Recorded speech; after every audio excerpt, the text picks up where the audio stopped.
Hey guys, welcome back to Chris and Retro. Tonight's video, we're going to talk about the great subject of sadness. How exciting. Now this is actually a subject matter that is applicable this season in life, and some lessons I'm learning through it I thought I'd share with you, and also kind of give you a pass to allow yourself to be sad once in a while. We'll talk about some things that are healthy and some that aren't when it related to sadness. Before we get started, I want to share with you a resource. I have mentioned to you multiple times. I have the TikTok resource that's out there, but I also have another one that haven't promoted much. And I do have a website. There's some things on here that you might find interesting. It's chrisandretro.com or christopherpridmore.com. You can find it under. A few things in here. It's a little bio about me. It's got my TikTok, my Instagram stuff that's posted on here. But iBlock Chronicles. This is my blog. I've been doing this for a number of years. Not everything that I've done over the years is in here, but there's several blog posts in here that you might find encouraging. Some of it's more poetic, but a little bit different angle on the exact same type of work that I'm doing. So check out iBlock Chronicles. It came from the last cell block I was in, was iBlock. So that's where it came from. I started writing those back then. We got the Chris and Retro YouTube channel as a link, which you can take a look at. Obviously, you're looking at it if you're watching this video. And then some of the guests that I've had and some photos and things of some work I've done over the years. So that's chrisandretro.com or christopherpridmore.com. Hopefully you enjoy that as a resource going forward. And I've tried to approach this from multiple different angles. If you like longer form videos, that's what YouTube is for. If you like some of the shorter inspirational stuff, that's what I use TikTok for and Instagram. And then for some of the written stuff, which I kind of enjoy, it's therapeutic for me to do some writing here and there. And so the blog is really about that. And I've been doing like that piece of that for a number of years. But like I said, not all of them are on this current blog, but that's where it was derived from. All right, enough of that, enough commercial stuff. Let's talk about sadness. All right, going through a season right now where sadness is very prevalent, especially this time of night. You know, Sam is not here. She's at a medical facility right now and taking care of business for the family, for herself and for the family. And it sucks, because I go through life where, she is my partner. She's somebody I care very much for. I've come to rely on her a lot for rejuvenation at times. We've had a rough season for sure, and we haven't got along so good for a while related to some of the things that have been going on. But at the core of what we have for relationship, it's pretty powerful, and it's something that I find strength in. And so in the absence of her being here, there's an awful lot that is missing, and it creates sadness for me. It also creates sadness for me when our daughters are asking, where mom is, or my youngest daughter is, asking, is mommy's home? And I'm reassuring her that of course it's mommy's home, but we're going through this process of just managing everything based on her illness and the things that she needs to go. And this time of night when the house is quiet, it's sad. And there are times during the day when it's gripping sad. And so what do you do with that? Well, I've had many ways I dealt with sadness, and I'll tell you a story. It's a little bit unrelated, but I remember one time many years ago now, this was before I was with Sam. I was at a bar with the person I was dating at the time and a couple friends of ours one friend of ours, she was particularly crazy, and especially when she started drinking, she was a little nuts. Well, we were at this bar having a good time, dancing and having a great time. And, the popcorn machines that you have, well, probably wasn't ideal to have that in a bar with my friend there. And, well, she was, feeling it. And she can be a little crazy when she's feeling it. And she went over and grabbed some popcorn. Instead of eating it like most people, she kept winging it up over her head. Well, she's swinging the popcorn up over the head. She kept hitting the exact same woman. I know for sure she wasn't doing it on purpose, but just apparently where her mind was at is when she got to that position on the dance floor, out with the popcorn. Well, the guy that was with her came over to me and said, hey, you got to get her to calm down. She keeps hitting my wife with popcorn. And I said, good luck controlling her, but I'll tell her. So that was probably shouldn't have done that, because I went over, and as soon as I told her that, she took went over, got more popcorn, took the whole bowl of popcorn and threw all of it up in the air and landed it all on the woman. So now I've got a very upset man that he thinks I instigated this thing. So he came over and was going to, try to scare me into believing that he was going to beat me up. I don't get intimidated by that stuff too much. That's not a tough guy thing. I can see through a lot of crap sometimes. So this guy gets over, and the girl I was with at the time, he gets literally nose to nose with me, and I don't move. I'm just like, give me a break.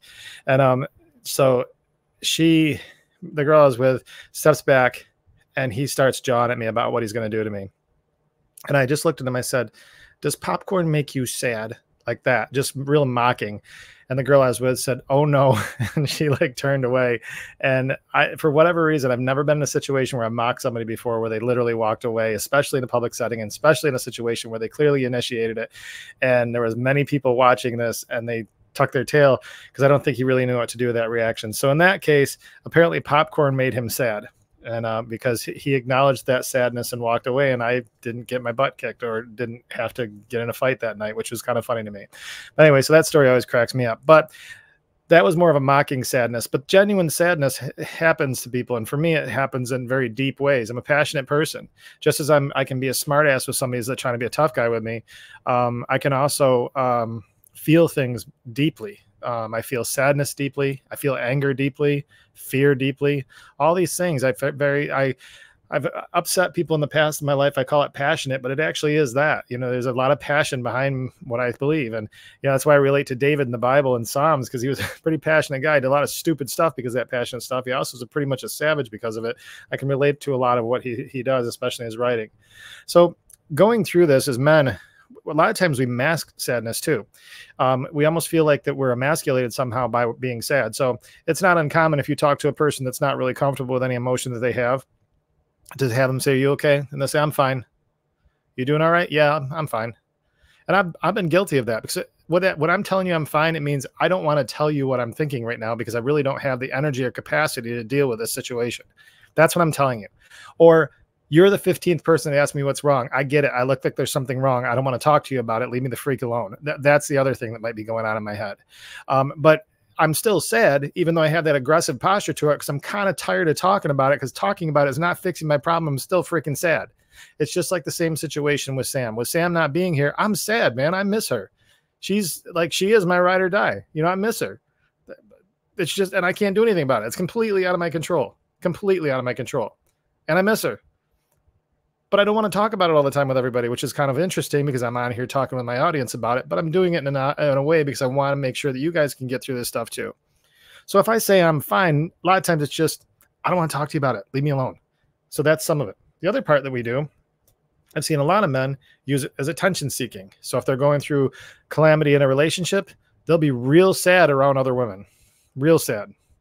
And they're using it as a move. So some men can manipulate sadness. I may have at any point in my life. I can't draw on an example, but I know me, and I probably did at one point or another. I can tell you in this situation, I'm genuinely sad. The other thing we'll do is just isolate and really bury ourselves in it, because we just can't see beyond it, and we'll allow ourselves to be massively consumed in the mud of sadness and absolutely drown all capabilities and productivity out of ourselves because of sadness. And I've definitely done that. So there was a season when my alcoholism was absolutely at its worst. I was a gutter crawling, worthless, drunk human being. I mean, I had zero value to offer anybody. Check that. I've always had value if I could bring myself out of that mess. But at that point in time, there was no hope of me getting out of that mess without a lot of intervention and a lot of support. And some of it required some silver bracelets, because I was not getting my stuff together anytime soon. And I certainly wasn't thinking clearly. And when I got into rehab, they said, when you're an alcoholic, you're insane. I'm like, holy crap, you're right. I was insane, and maybe I still am. But the point is that in that sadness, I used booze to drown me. And I mean, when I say booze, I mean actually booze. I'm not a beer drinker. I was always a liquor drinker, and I never mixed it. So I'd use booze, and I drank fast. So it was always a problem for me. And I burned everything down to the ground, because I'd created an environment for myself that I lost a relationship that I cared about. And then after I lost a relationship I cared about, I couldn't stop the spiral. So then I got more and more sad, because I was losing everything, including my freedom and my clean record and all this other stuff, relatively clean record and all this other stuff. And so sadness there almost killed me, because I allowed myself to succumb to sadness rather than just recognize it's an emotion. So these are things that we can do that really are going to cause us some problems when it comes to sadness, and some of the ways that we currently deal with it, I think a lot of men do. And whether, we agree with it or not, whether there's a male or female entity and that there's many other versions of it, there's not. It's male or female. And so I think men deal with sadness in different ways. And those are a few things that I've observed that I've done and others have done as well. So how do we deal with it healthy? Well, I'm not sure. Great, Chris. Get on here and do a show that's supposed to be hope and help. You don't really have any advice. I've got some advice for you.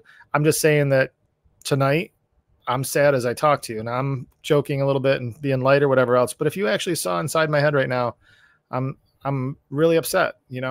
I do not like life away from the person that really I connect with. You know, she's a special person, and regardless of her shortcomings and the things she struggles with, I see through all that, and I see what she is and what she has to offer this world, and she's tremendous. And so I hate seeing her go through pain, and selfishly, I hate going through pain missing her. I mean, that's a selfish emotion, but it's just the truth. So I think what we do in terms of how do we get through this thing in a healthy way? Well, first of all, recognize that you are sad and that you can be sad and you can just be sad. And why do I say it that way? Well, because I think a lot of times when we use the word sad, we let sad become the thing that we always are. We become a bunch of Eeyores. And I think that I can just be sad and still be a productive individual if I keep sadness right where it is. Just a bad place that I recognize there's nothing I can do about it. It's something I'm feeling. And I just have to make sure that I keep it in a place that's healthy for me so I don't allow it to destroy every other good thing that's going on in my life. It's just a sad place. And what I need to do is figure out a way to manage through it, get through it, or around it. Like all things, all obstacles, you either find a way through it or around it or over it.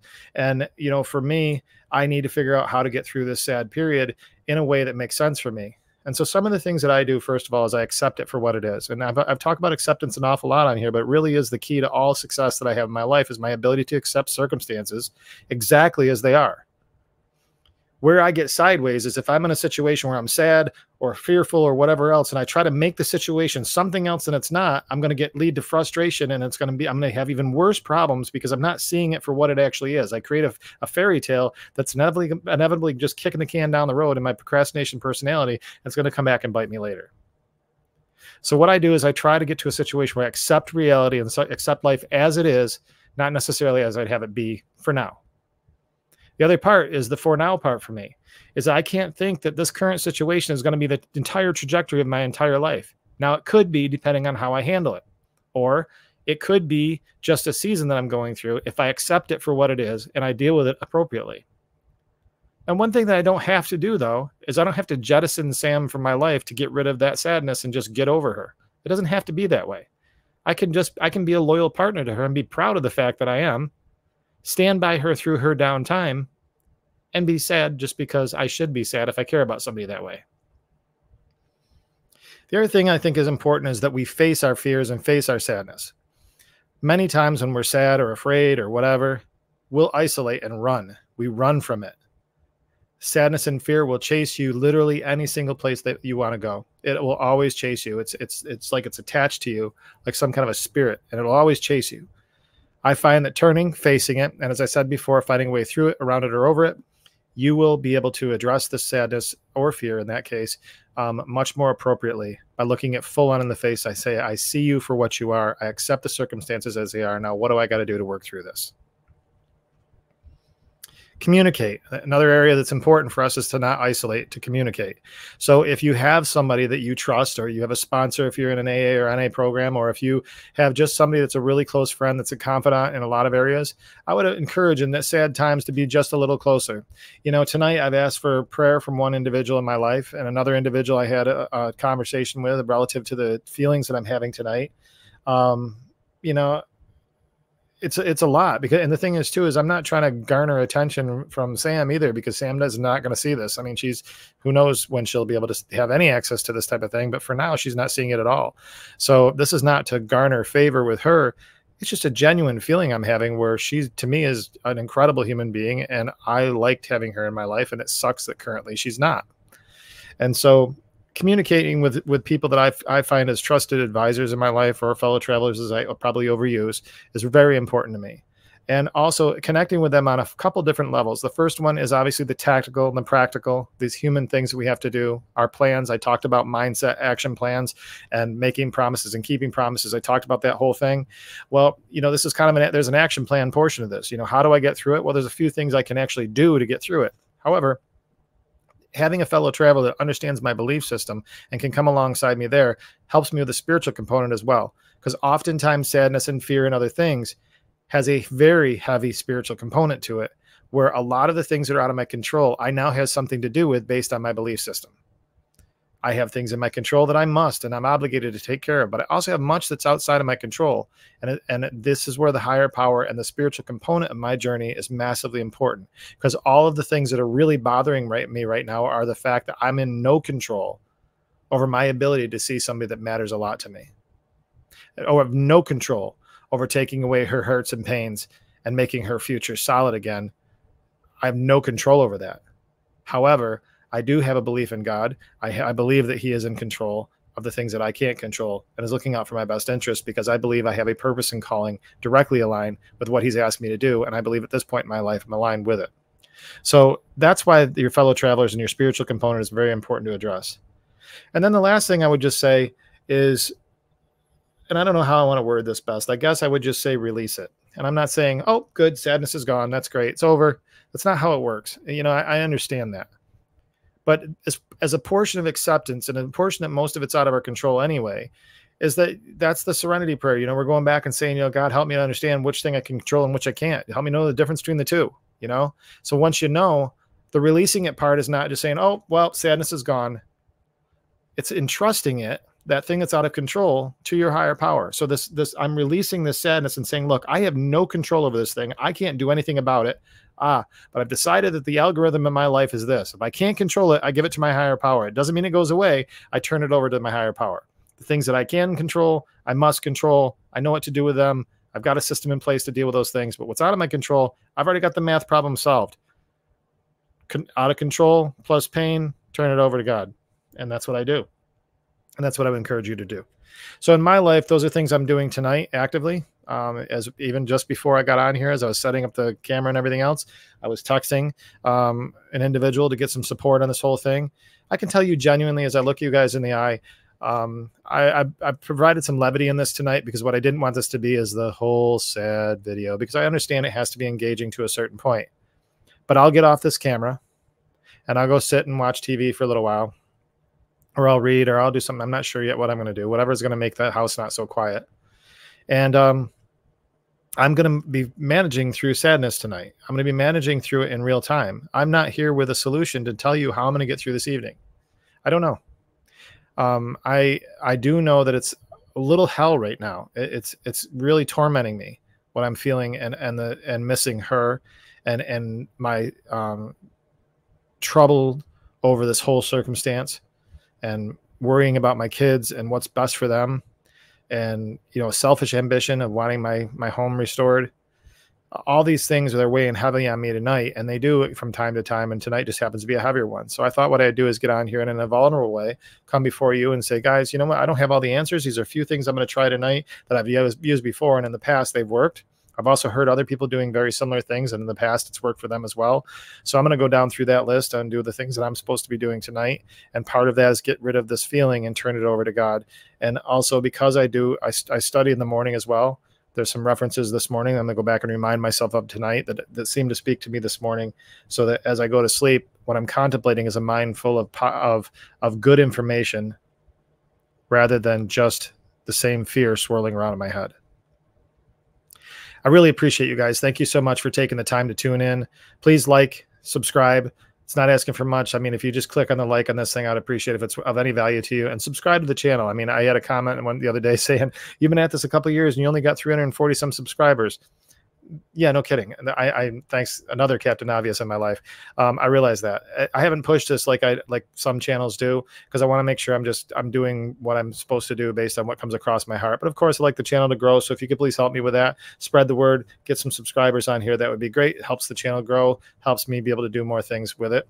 And I appreciate your support. Any comments in here would be great. I'd love to hear from you guys to see what your thoughts are on the subject tonight relative to sadness and how you deal with things. Maybe you've got some advice that's a little bit more robust than what I have to offer tonight as I'm working through it.